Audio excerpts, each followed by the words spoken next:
هل لك سر عند الله بينك أنت وبين الله؟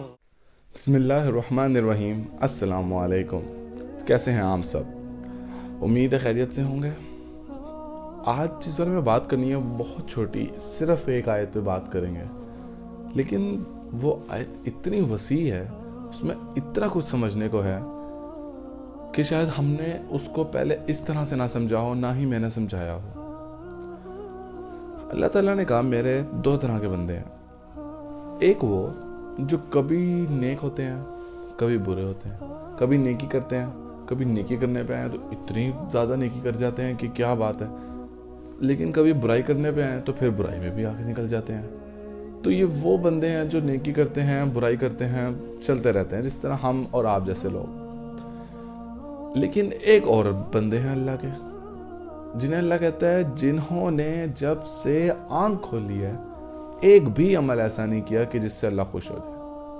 انہوں نے جب سے آنکھ کھولی ہے اب تک ایک بھی عمل اللہ کو راضی کرنے والا نہیں کیا۔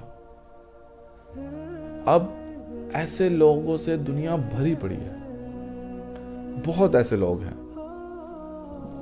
آدھے لوگ تو ایسے ہیں جو اللہ کو مانتے ہیں کہ ہمارا اللہ ہے، لیکن اس کی نہیں سنتے، زندگی میں کبھی ایک دفعہ بھی اس کی نہیں مانی۔ کچھ تو ایسے ہیں جو اللہ کو مانتے ہی نہیں، ہندو، کرسچنز وغیرہ، جو اللہ کو نہیں مانتے، کسی اور کی، اللہ کو مانتے ہوئے بھی کسی اور کی پوجا کرتے ہیں یا کسی اور کی عبادت کرتے ہیں۔ اور پھر کتنی ہی دنیا ان سے بھری ہے جو مانتے ہی نہیں کہ کوئی اللہ بھی ہے، ایتھیسٹ، جو کہتے ہیں کہ اللہ تو ہے ہی نہیں، کہ کچھ بھی نہیں ہے، یہ سب بگ بینگ تھیوری اور نیچر سے ہوا ہے۔ اب اللہ ان بندوں کے لیے کیا ارشاد فرماتا ہے؟ اللہ کہتا ہے یا عبادی، اے میرے بندو۔ آپ اس میں محبت چیک کریں اللہ کی، آپ محبت کا اندازہ لگائیں کہ اللہ اپنے ان بندوں سے جو اللہ کی نافرمانی کرتے ہیں، اللہ کیا کہہ رہا ہے؟ یا عبادی، اے میرے بندو۔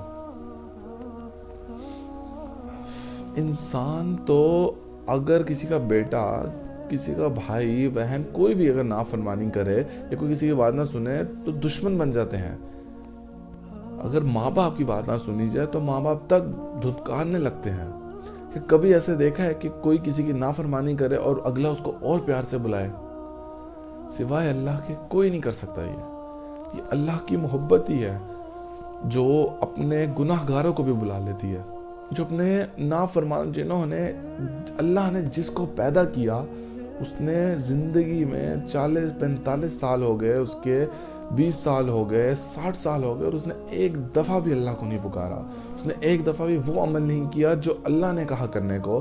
پھر بھی اللہ اس سے کیا کہہ رہا ہے کہ یا عبادی، اے میرے بندے، تم بھی میرے ہی ہو، اے میرے بندو۔ تو دو طریقے ہوتے ہیں کسی کو بلانے۔ ایک طریقہ ہے کہ میں آپ سب سے کہوں کہ بات سنو، ایک یہ ہوتا ہے کہ بات سنیں، تھوڑا سا اس سے بہتر ہے۔ ایک ہوتا ہے جناب پلیز آپ سب میری بات سنیں، ذرا پلیز میری طرف ذرا متوجہ ہوں۔ ایک الگ ہے، ایک رسپیکٹ دی جا رہی ہے، ایک اور محبت اس میں سے، ان الفاظوں میں سے ٹپک رہی ہے۔ اسی طرح اللہ نے یہ نہیں کہا یا ایھا الناس، اے انسان۔ اللہ تعالیٰ نے جو آگے بات کرنی تھی اس کے لیے یا انسان بھی کہہ سکتا تھا، کہ اللہ نے محبت کہ میرے بندوں کو پتہ تو چلے میں ان سے کتنا محبت کرتا ہوں، تو اللہ نے ان نافرمانوں سے کہا یا عبادی، اے میرے بندوں، یا عبادی الذین اسرفوا علی انفسہم۔ کون سے بندے؟ اے میرے بندو، وہ بندوں جو اپنی جانوں پر ظلم کر بیٹھے ہیں۔ کہ میرے بندو، اللہ محبت سے کہہ رہا ہے کہ تم لوگ اپنی جانوں پر ظلم کر رہے ہو، کر بیٹھے ہو، اتنے سالوں سے کر رہے ہو، میری نہ مان کے، مجھے کھو کر۔ اے میرے بندو جو اپنی جانوں پر ظلم کر بیٹھے ہو۔ اب آگے کیا اللہ تعالیٰ بتانے لگے ہیں؟ کیونکہ اللہ کو پتہ ہے کہ شیطان کا جو وار ہے، اصل میں شیطان کیا چاہتا ہے؟ شیطان یہ چاہتا ہے کہ انسان اللہ سے دور ہو جائے۔ یہ گناہ وغیرہ جو سب کرواتا ہے، اس کے پیچھے ایک لاجک ہے۔ شیطان کوئی چھوٹی چال نہیں چلتا، آپ کو لگتا ہے کہ شیطان نے گناہ کروا دیا تو شیطان کامیاب ہو گیا. شیطان کا یہ اصل مقصد ہی نہیں ہے. شیطان کی اپروچ لانگ ٹرم ہے. شیطان کا مقصد یہ ہے کہ ابھی ایک گناہ کروایا ہے، پہلے تو چھوٹے چھوٹے گناہ کراؤں جنہیں انسان سمجھے ہی نہ کہ یہ گناہ ہے. تو کیونکہ جب وہ گناہ کو گناہ نہیں سمجھے گا تو وہ اس پہ توبہ نہیں کرے گا. سب سے پہلی اس کی یہ یہاں پر جیت ہوئی ہے. پھر دوسری اس کی ون کیا ہے کہ وہ کہتا ہے کہ گناہ تو کروا دیتا ہے بڑا، انسان توبہ کرنا شروع کر دیتا ہے. وہ پھر گناہ کرواتا ہے، پھر توبہ، پھر گناہ. اتنی دفعہ وہ گناہ کروا دیتا ہے اور انسان کر دیتا ہے کہ پھر وہ کہتا ہے یار یہ کیسی توبہ ہے. آخر ایک کیسی توبہ ہے کہ جو میں ہر وقت توڑتا رہتا ہوں. اینڈ الٹیمیٹلی وہ اللہ سے نا امید ہو کر توبہ کرنا چھوڑ دیتا ہے. اس ذات سے نا امید جو کہتی ہے کہ نہ توبہ کی عمر کی قید ہے توبہ میں، نہ عدد کی قید ہے، کہ تم نہ یہ کہ وہ جو کہتے ہیں 900 چوہے کھا کر بلی حج کو چلی، تو کہاں جائے. اور اگر ایک گناہ آپ سے ہو گیا ہے اب تو ہو گیا نا، جس مرضی سینس جس مرضی نیت سے ہوا ہو گیا. اب سوائے توبہ کے کوئی ہمارے پاس چارہ نہیں ہے، ہمارے پاس کوئی حل نہیں ہے کہ ہم سوائے توبہ کریں اس پہ، اور کوئی حل ہمارے پاس نہیں ہے. اور شیطان کیا کہتا ہے کہ اب تم نے یہ نیت تمہارے اندر تھی کہ تم توبہ کرو گے، اس نیت پہ آ کر تم نے یہ گناہ کیا تو اب یہ تو معاف نہیں ہوگا، تو اس پہ توبہ نہیں ہوگی. یہ نا امیدی ہے جو شیطان ہمیں دلواتا ہے. لیکن اللہ ہے، وہ اللہ ہے. اللہ کہتا ہے تم جتنی مرضی دفعہ میرے سے توبہ کرو میں معاف کروں گا. میں مجھ سے بڑا سخی کون ہے، مجھ سے بڑا معاف کرنے والا کون ہے، مجھ سے مانگو تو صحیح. اور پھر نافرمانوں سے اتنی محبت کہ اللہ نے فرمایا یا عبادی الذین اسرفوا علی انفسہم. پھر آگے کہتا لا تقنطوا من رحمت اللہ، اللہ کی رحمت سے مایوس نہ ہونا.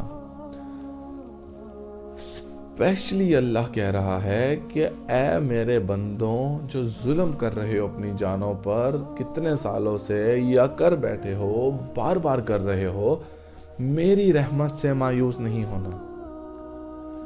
جب ایک شخص جس کی نافرمانی کی ہے، جس کی اطاعت کرنے کا حکم ہے، جس کی نافرمانی کی ہے، جب وہی خود کہہ رہا ہے کہ میری رحمت سے مایوس نہیں ہونا، مجھے جب ٹینشن نہیں ہے، تو آپ مجھے بتائیں کوئی کون ہوتا ہے جو فتویٰ لگائے کہ آپ کی توبہ نہیں ہو سکتی؟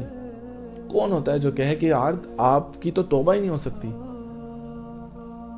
وہ اللہ جس نے پیدا کیا، جس کی نافرمانی کر رہی ہے، جب وہ اتنی محبت کر رہا ہے تو اب وہ آگے کیا کہہ رہا ہے؟ مایوس نہیں ہونا. ایک تسلی دی، مایوس نہیں ہونا میرے بندو تم میرے ہی ہو، جتنے مرضی گناہ گار ہو میرے ہو. جس طرح ایک ماں کے لیے جتنا مرضی کچھ ہو جائے اس کا بیٹا بیٹا ہی رہتا ہے، لیکن ماں کی ایک حد ہے، اللہ کی حد نہیں ہے. ماں تو ایک وقت پہ آ کر چھوڑ دے، اپنے دل کو سخت کر سکتی ہے، اللہ نہیں. اللہ کبھی نہیں چھوڑتا، بے شک جو مرضی نافرمانی کر لے. اللہ کہتا ہے میرے بندے آ جاؤ، میرے پاس آ جاؤ، تم میرے ہو، تم میرے ہی ہو. اللہ تو یقین دلا رہا ہے جیسے اپنے نافرمانوں کو کہ کیوں بھول رہے ہو، میرے ہو تم، آ جاؤ میرے پاس آ جاؤ، میری رحمت سے مایوس نہیں ہونا. کیوں؟ ان اللہ یغفر الذنوب جمیعا، کیا میں تمہارے تمام گناہ معاف کر دوں گا، تم میرے پاس ایک دفعہ آ جاؤ. کیوں معاف کروں گا؟ کیونکہ اللہ بتا رہا ہے انہ هو الغفور الرحیم، کہ اللہ غفور الرحیم ہے، معاف کرنے والا ہے، مہربان ہے. اللہ اس طرح سے بتا رہا ہے ہمیں کہ محبت ٹپک رہی ہے، فل محبت ہی محبت. اللہ تعالیٰ ایک احسان ہے اللہ کا کہ وہ ہم سے اتنی محبت کرتا ہے. ہم سمجھ نہیں پاتے کہ کتنی وہ محبت کر رہا ہے. اللہ تعالیٰ کہہ رہا ہے میرے بندو. اللہ تعالیٰ کیا کہہ رہا ہے؟ اے میرے بندو تو اتنے گناہ کر. آسمان کی حدیث میں آتا ہے، حدیث نبوی ہے کہ اے میرے بندے تو اتنے گناہ کر. اللہ تعالیٰ کہہ رہے ہیں اپنے ایک بندے، ایک مرد، ایک عورت سے کہ تو اتنے گناہ کر، اتنے گناہ کر. زمین سے اٹھا، ایک تہ پہ تہ، ایک گناہ پہ گناہ لگا، آسمان کی چھت کو لگا دے، اور صرف ایک دفعہ مجھ سے آگے کہہ دے یا اللہ مجھے معاف کر دے. صرف ایک دفعہ، ایک منہ کے الفاظ جو منہ سے بھی نہ نکلے، ایک آنسو جو آنکھ سے بھی نہ نکلے، آنسو اس سے پہلے کہ آنکھ کو تر کرے گا، اس سے پہلے اللہ تیرے تمام گناہوں کو معاف کر دے گا، ایسے دھو دے گا جیسے ابھی پیدا ہوئے ہو۔ یہ اللہ کی شان ہے، اللہ تعالیٰ ہے، یہ اللہ ہے۔ ایک کسی شخص نے پوچھا ذاکر نائک سے کہ نان مسلم تھا کہ مجھے آپ یہ بتائیں کہ اللہ نے قرآن میں اتنی تعریفیں کیوں کی ہیں اپنی؟ اللہ نے اکثر مختلف جگہوں پہ ایسا کیوں کہا میں اتنا بڑا ہوں، میں عظیم ہوں، میں کریم ہوں، میں نے دنیا پیدا کی، چاند سورج آسمان میں نے بنائے، میرے لیے کوئی چیز مشکل نہیں، ایک کن کے فاصلے پہ ہر چیز ہے، میں ہر چیز کو ایک کن کہتا ہوں وہ ہو جاتی ہے، اور بے شمار ایسے اللہ نے اپنی بڑائی بیان کی ہے۔ کیوں اللہ نے اپنی تعریفیں کیوں کی، اپنی بڑائی کیوں بیان کی ہے؟ تو کیا خوبصورت جواب ہے، اگر آپ اس بات کو سمجھ لیں تو یہ آیت بھی سمجھ آ جائے گی کہ انہوں نے کہا کہ اللہ نے اپنی بڑائی اس لیے بیان کی ہے کہ پہلے مسلمان کو یہ سمجھ آ جائے اللہ کو کون ہے۔ اللہ نے اپنی بڑائی بیان کرتے کرتے اللہ نے بتایا میں کس مقام پہ ہوں اور تم کس مقام پہ ہو۔ جب یہ سمجھ لیا نا ہم نے ڈفرنس کہ اللہ کتنا بلند و بالا اور ہم کتنے پستی میں ہیں، کتنے چھوٹے ہیں، تب جا کر کیا ہوگا، تب ہمیں سمجھ آئے گا کہ اتنا بلند ہونے کے باوجود اور ہم اتنے چھوٹے ہیں اور باوجود وہ بلند ذات چھوٹی ذات سے کیا کہہ رہی ہے، لا تقنطوا من رحمت اللہ یا عبادی الذی، اے میرے بندو میری رحمت سے مایوس نہیں ہونا۔ کہ وہ اتنا بڑا ہو کر ہمیں کہہ رہا ہے، ہم سے ریکویسٹ کر رہا ہے کہ میرے بندے تو میرے پاس آ، تو مجھ سے دعا مانگ، دیکھ میں کیا کرتا ہوں۔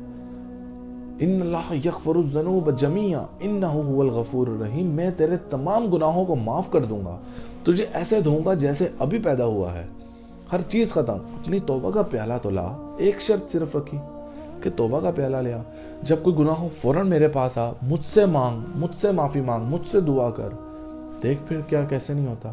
تجھے دنیا میں کیا چاہیے وہ میں دوں گا، آخرت بنے گی، دنیا بنے گی، سب۔ لیکن ایک کام کرنا ہے، ایاک نعبد و ایاک نستعین۔ علماء کہتے ہیں کہ پورے قرآن کا خلاصہ اگر لیا جائے تو وہ سورہ فاتحہ ہے، اور پوری سورہ فاتحہ خلاصہ ایک آیت، ایاک نعبد و ایاک نستعین، اے اللہ صرف تیری عبادت کرتے ہیں اور تجھ ہی سے مدد مانگتے ہیں۔ بات کو سمجھنا پڑے گا، جب اپنی زندگیوں میں ایاک نعبد و ایاک نستعین آ گیا تو ہر چیز ٹھیک ہو جائے گی۔ کیونکہ شیطان کی چال کو سمجھیں، قرآن میں اللہ نے کیا کہا، ان الشیطان لکم عدو فاتخذوہ عدوا، کہ شیطان تمہارا سب سے بڑا دشمن ہے، بس تم اس کی چالوں کو سمجھتے رہو۔ پھر کیا فرمایا کہ جب ہم اس کی چالوں کو سمجھیں گے تو کیا چال ہے وہ بھی قرآن میں بتا دی، کہ شیطان، مفہوم بتا رہا ہوں کہ شیطان انسان کو شراب، جوا، بدکاری، جھوٹ، فریب، دھوکہ دہی، ان سب چیزوں میں ملوث کیوں کرواتا ہے؟ تاکہ شیطان انسان کو اللہ کی یاد اور نماز سے روک سکے۔ اصل مقصد یہ ہے، اس مقصد کو سمجھنا پڑے گا۔ شیطان کا مقصد انسان کو گناہ کروانا نہیں، گناہ کروانے کے بعد اسے اللہ کی یاد اور نماز سے روک لینا ہے۔ جب انسان نے کوئی گناہ کیا، اس نے کس منہ سے نماز پڑھی؟ یہاں شیطان کامیاب ہو گیا۔ انسان نے جھوٹ بولا، انسان نے شراب پی، کچھ کیا، نماز قضا ہوئی، اللہ کی یاد سے دور ہوا، ذکر اذکار سے دور ہوا، شیطان کامیاب۔ لیکن اگر انسان نے گناہ کیا، ادھر گناہ کیا، ادھر وضو کیا، نماز پڑھی، ادھر کچھ ہوا، نماز پڑھی، شیطان ناکام، انسان کامیاب۔ کیونکہ شیطان کا اصل مقصد اچیو ہی نہیں ہو سکا۔ انسان اگر لگا رہے اپنی زندگی میں، چاہے گناہ ہو تو جو مرضی ہو، نماز نہیں میں نے چھوڑنی، اللہ کی یاد نہیں چھوڑنی، اللہ سے باتیں کرنا نہیں چھوڑنی، انشاءاللہ پورا یقین ہے وہ کامیاب ہو جائے گا، شیطان ہار جائے گا۔ کیونکہ اللہ کو معاف کرنے سے مسئلہ نہیں ہے۔ اللہ تو کہتا ہے میرے بندے تو مانگ، نہ عدد کی قید ہے نہ عمر کی قید ہے، جتنی مرضی دفعہ مانگ۔ حدیث میں آتا ہے ایک شخص جو دن میں 70 دفعہ توبہ توڑ کر بھی توبہ کر لے، وہ اللہ کو محبوب ہے۔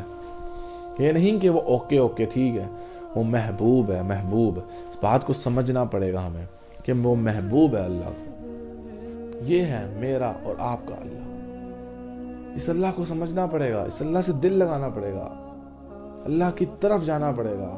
ہماری دوڑ، ہر چیز منزل اللہ ہونی چاہیے، تب ہمیں سمجھ آئے گا کہ اللہ نے کس خوبصورتی سے کہا ہے، یا عبادی الذین اسرفوا علی انفسہم لا تقنطوا من رحمت اللہ ان اللہ یغفر الذنوب جمیعا انہ هو الغفور الرحیم۔ امید ہے میں بات سمجھا سکوں گا، میری بات دل میں اتری ہوگی۔ اگر بات پسند آئی ہو تو لازمی سبسکرائب کریں، جس نے نہیں کیا شیئر لازمی کریں، لائک کریں ویڈیو کو، اور لازمی ہم سب کا فریضہ ہے کہ جو یہاں موجود ہے وہ اس تک میری یہ بات پہنچائے جو یہاں نہیں۔ انشاءاللہ کبھی نہ کبھی اس کے دل پہ بھی اثر ہوگا اور ہمارے اپنے دل پہ بھی۔ انسان جب کوئی بات سمجھاتا ہے، کہتا ہے، تو بیسیکلی وہ اپنے آپ کو سمجھا رہا ہوتا ہے تاکہ اس کے اپنے دل پہ بھی وہ اثر ہو۔